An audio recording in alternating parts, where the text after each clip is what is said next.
Welcome back to this week's edition of We'd Rather See This, a CannaCast about the global cannabis industry.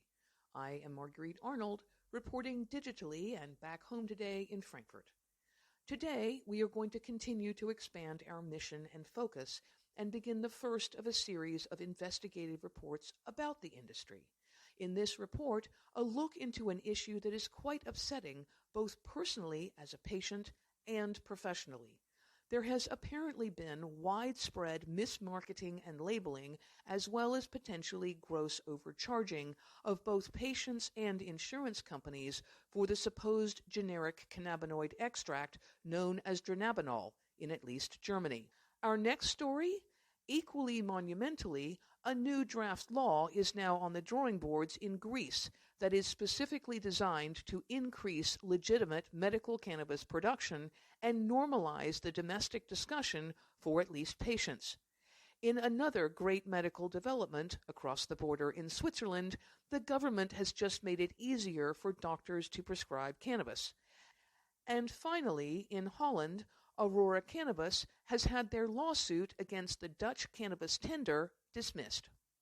First up, a look at how some companies in the German medical cannabis market have been apparently deliberately misleading doctors, insurers, and patients when it comes to the generic version of what is called Dronabinol.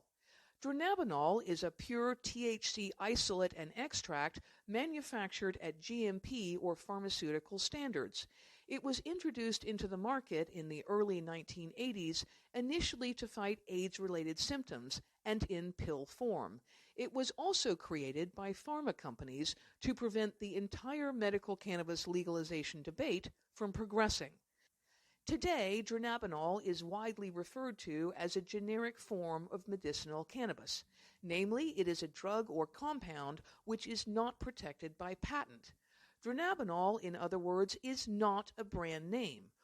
When it is sold in the United States, it can be marketed under a private brand name known as Marinol.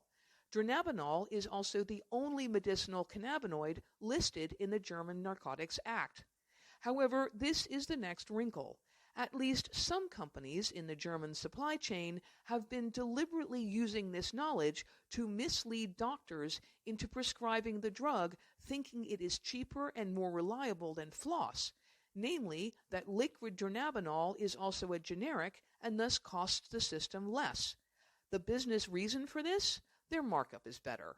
A German distributor, thanks to price normalization by the German government, makes about €4 a gram for cannabis flower, or floss.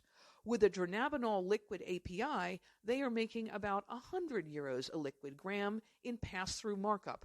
The pharmacies are also making a great deal of money. However, this is where it gets sticky. Patients are getting half of what they should be getting, and insurers are getting charged not for generic prices, but highly expensive name brand ones. This reporter is also a patient, and we have the receipts and proof.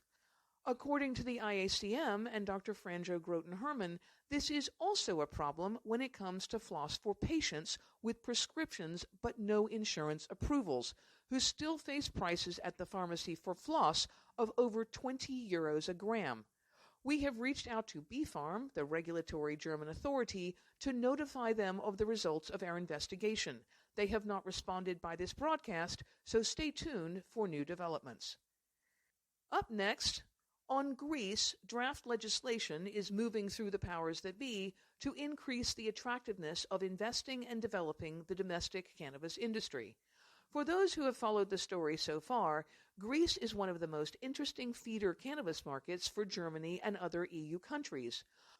With warm weather, an economy in need of an absolute economic boost from not only COVID but lingering Great Recession issues, Greece is a logical choice for the development of a strong national industry.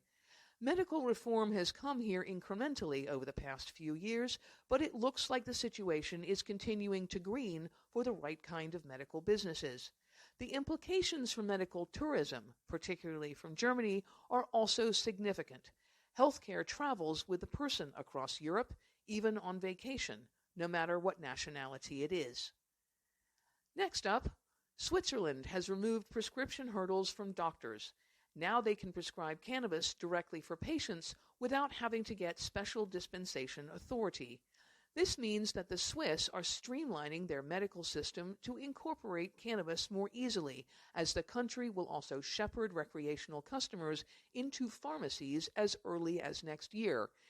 It will be an interesting experiment to watch unfold for sure, especially because right across the border, German doctors are speaking out more strongly about their own right to be able to better determine patient care without additional approvals from regional healthcare administrators. And finally, we want to note an intriguing development just across another EU border. In Holland, the government has dismissed Aurora Cannabis's lawsuit against the Dutch tender bid. Indeed, the firm has been fined with court costs for bringing a frivolous lawsuit. There are apparently 10 finalists, but that is all we know for sure now. We will keep you tuned. That's it for this week's edition of We'd Rather See This. Be sure to check out our German language version, now in its second demo week. I am Marguerite Arnold, reporting as always from this Pro Cannabis channel.